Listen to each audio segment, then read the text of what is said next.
Hey guys, Tim here. We've been installing this new vinyl wood plank flooring, as you can see, and what we've had to do is pull off the quarter round that was there. We're replacing it with this new quarter round, and we needed to make some cuts. We don't have a miter saw. A lot of other kits, you don't necessarily get a miter saw. So these are some Gartol miter shears.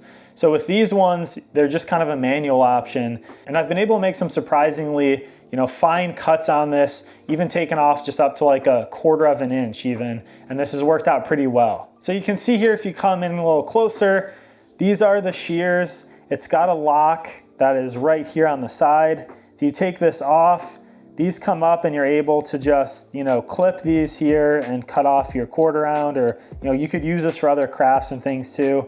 But you see all the angles laid out here. So you've got 45 on this end, all the way up to 135 over here.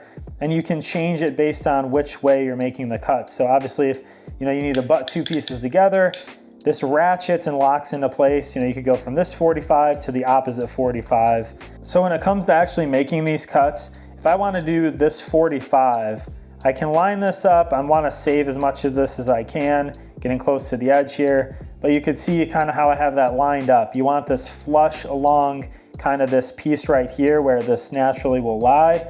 You want it flat on here.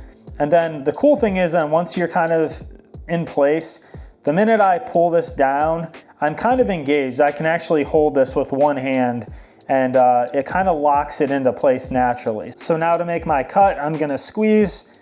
With one hand, it's a little tough. If I do two hands, it's nice and easy to kind of make it all the way through here. You can see how that just pops off. But again, that's a pretty clean 45 cut. I'm pretty happy with that. Now I've made, like I said, some pretty close, just little slivers, just taking a hairline off, and it's done pretty well even with that. So you can see that's our cut, pretty nice clean cut there. It doesn't really leave any, weird edges or anything like that. And we've done the bathroom with this already, and it's come out pretty nice. So if you're someone who's just kind of doing, a weekend job and things like that, if you're not a professional and you don't have a miter saw, these miter shears are actually pretty handy. If you're doing just kind of these simple type cuts like 45 up to that 120 degrees, 135 degrees, then these honestly work out pretty well. I think they're nice and affordable. So we bought this for pretty much doing this one job, installing this flooring, and I'm actually pretty impressed with them. So if you want to pick these up, there's going to be an affiliate link in the comments and description. Like the video if you found it helpful, and I'll see you on the next one.